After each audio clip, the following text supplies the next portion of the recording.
Item ಯಾವುದೇ ಇರಲಿ try ಮಾಡಿ ಆಚಿ ಚಿಕನ್ ಮಸಾಲಾ ಪ್ರಾರಂಭಿಸಲಾಗುವುದು. ತುಂಗಭದ್ರಾ ಅಣೆಕಟ್ಟಿನ ಶಿಥಿಲಗೊಂಡಿರುವ 33 ಗೇಟ್ಗಳನ್ನು ಬದಲಾಯಿಸಿ ಹೊಸ ಗೇಟುಗಳ ಅಳವಡಿಕೆಯನ್ನು ಮುಂಗಾರು ಪೂರ್ವದಲ್ಲಿ ಪೂರ್ಣಗೊಳಿಸಲಾಗುವುದು. ಮುಂದುವರಿದು ತುಂಗಭದ್ರಾ ಜಲಾಶಯದಲ್ಲಿ ಹೂಳಿನ ಶೇಖರಣೆಯಿಂದ ನೀರಿನ ಸಂಗ್ರಹಣಾ ಸಾಮರ್ಥ್ಯದ ಕೊರತೆಯನ್ನು ನೀಗಿಸಲು ಕೊಪ್ಪಳ ಜಿಲ್ಲೆಯ ನವಲಿ ಬಳಿ ಸಮತೋಲನ ಜಲಾಶಯ ನಿರ್ಮಾಣ ಸೇರಿದಂತೆ ಇತರ ಪರ್ಯಾಯ ಮಾರ್ಗೋಪಾಯಗಳ ಕುರಿತು ಈಗಾಗಲೇ ಚಿಂತಿಸಲಾಗಿದೆ. ಇವುಗಳಲ್ಲಿ ಸಮಯೋಚಿತ ಪರ್ಯಾಯ ಮಾರ್ಗದ ಕುರಿತು ನೆರೆಯ ಆಂಧ್ರಪ್ರದೇಶ ಹಾಗೂ ತೆಲಂಗಾಣ ರಾಜ್ಯಗಳೊಂದಿಗೆ ಸಮಾಲೋಚಿಸಿ ತುಂಗಭದ್ರಾ ಮಂಡಳಿಯ ಸಹಮತಿಯೊಂದಿಗೆ ಯೋಜನೆಯನ್ನು ಅನುಷ್ಠಾನಗೊಳಿಸಲು ತೀವ್ರತರವಾಗಿ ಪ್ರಯತ್ನಿಸಲಾಗುವುದು. ಮಹದಾಯಿ ಕಣಿವೆಯ ಕಳಸಾ-ಬಂಡೂರ ನಾಲಾ ಯೋಜನೆಗಳಡಿ ಅರಣ್ಯ ತೀರುವಳಿ ಪಡೆಯಲು ರಾಜ್ಯ ಸರ್ಕಾರವು ಕೇಂದ್ರ ಪರಿಸರ ಸಚಿವಾಲಯ ಮತ್ತು ರಾಷ್ಟ್ರೀಯ ವನ್ಯಜೀವಿ ಮಂಡಳಿಯಲ್ಲಿ 2 ವರ್ಷಗಳಿಂದ ನಿರಂತರ ಪ್ರಯತ್ನಿಸಿದ್ದರೂ ಈವರೆಗೆ ತಿರುವಳಿ ಲಭಿಸಿರುವುದಿಲ್ಲ. ಈ ಯೋಜನೆಗಳಿಗೆ ಈಗಾಗಲೇ ಗುತ್ತಿಗೆ ವಹಿಸಲಾಗಿದ್ದು, ಕೇಂದ್ರ ಸರ್ಕಾರದಿಂದ ಅರಣ್ಯ ತೀರುವಳಿ ದೊರೆತ ಕೂಡಲೇ ಕಾಮಗಾರಿಗಳನ್ನು ಪ್ರಾರಂಭಿಸಲಾಗುವುದು.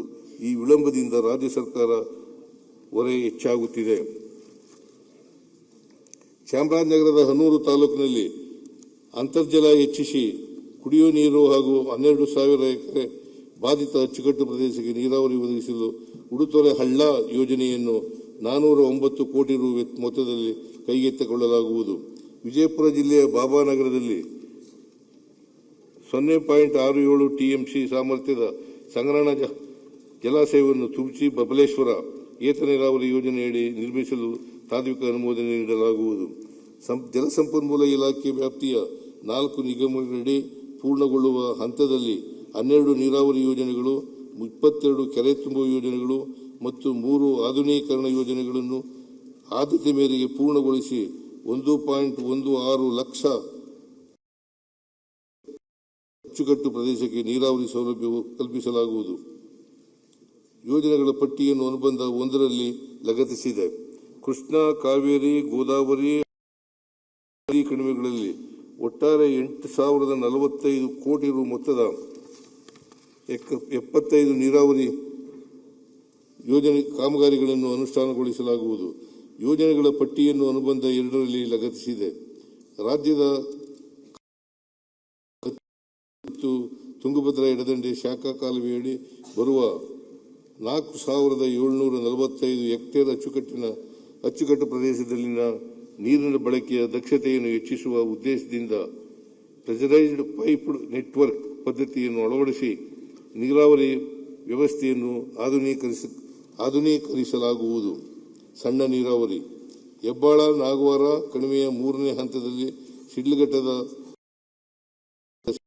ತಾಲೂಕಿನ 45 ಕೆರೆಗಳಿಗೆ ಮತ್ತು ಚಿಂತಾಮಣಿ ತಾಲೂಕಿನ 119 ಕೆರೆಗಳು ಸೇರಿ ಒಟ್ಟಾರೆ 164 ಕೆರೆಗಳಿಗೆ ನೀರು ತುಂಬಿಸುವ ಯೋಜನೆಯನ್ನು 237 ಕೋಟಿ ರುಗಳ ಅಂದಾಜು ಮೊತ್ತದಲ್ಲಿ ಅನುಷ್ಠಾನಗೊಳಿಸಲಾಗುವುದು. ಹೊಸಕೋಟೆ ತಾಲೂಕಿನ ಸೂಲಿಬೆಲೆ ಮತ್ತು ನಂದಗುಡಿ ಹೋಬಳಿಗಳ 59 ಕೆರೆಗಳಿಗೆ ಎಚ್ಎನ್ ವ್ಯಾಲಿ ಯೋಜನೆ ಸಂಸ್ಕರಿಸಿದ ತ್ಯಾಜ್ಯ ನೀರನ್ನು ಏತ ನೀರಾವರಿ ಮೂಲಕ ತುಂಬಿಸುವ ಕಾಮಗಾರಿಯನ್ನು 140 ಕೋಟಿ ರುಗಳ ಅಂದಾಜು ಮೊತ್ತದಲ್ಲಿ ಬೆಂಗಳೂರು ನಗರದ ವೃಷಭಾವತಿ ವ್ಯಾಲಿಯಿಂದ ದ್ವಿತೀಯ ಹಂತದಲ್ಲಿ ಸಂಸ್ಕರಿಸಿದ 308 MLD ನೀರಿನಿಂದ 259 ಕೆರೆಗಳನ್ನು ತುಂಬಿಸುವ ಮೂಲ ಗೋಪಾಲಪುರ ಕೆರೆಯಿಂದ ನೆಲಮಂಗಲ ಮತ್ತು ದೊಡ್ಡಬಳ್ಳಾಪುರ ತಾಲೂಕಿನ 119 ಕೆರೆಗಳಿಗೆ ನೀರು ತುಂಬಿಸುವ ಯೋಜನೆಯನ್ನು 650 ಕೋಟಿ ರುಗಳಲ್ಲಿ ಕೈಗೆತ್ತಿಕೊಳ್ಳಲಾಗುವುದು.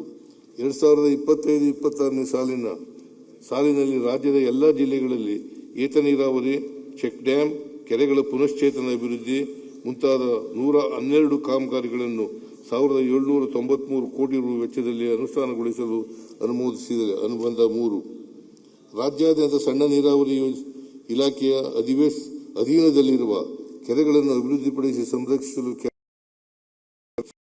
ವರ್ಧನೆಗೊಳಿಸಲಾಗುವುದು. ಕೊಪ್ಪಳ ಜಿಲ್ಲೆಯ ಯಲಬುರ್ಗಾ, ಕುಕನೂರು ಹಾಗೂ ಕಲಬುರಗಿ ಜಿಲ್ಲೆಯ ಆಳಂದ ತಾಲೂಕಿನ ಜಿಡ್ಗಾದಲ್ಲಿ 25 ಕೋಟಿ ರು ವೆಚ್ಚದಲ್ಲಿ ಅಂತರ್ಜಲ ಹೆಚ್ಚಿಸಲು ಕೆರೆಗಳ ಆಧುನೀಕರಣ, ಅಣೆಕಟ್ಟು ಮತ್ತು ಪಿಕಪ್ ಹಾಗೂ ಚೆಕ್ ಡ್ಯಾಂ ಕಾಮಗಾರಿಗಳನ್ನು ಕೈಗೆತ್ತಿಕೊಳ್ಳಲಾಗುವುದು. ಶಾಲಾ ಶಿಕ್ಷಣ 25-26ನೇ ಸಾಲಿನ ಆಯವ್ಯಯದಲ್ಲಿ ಘೋಷಿಸಿದ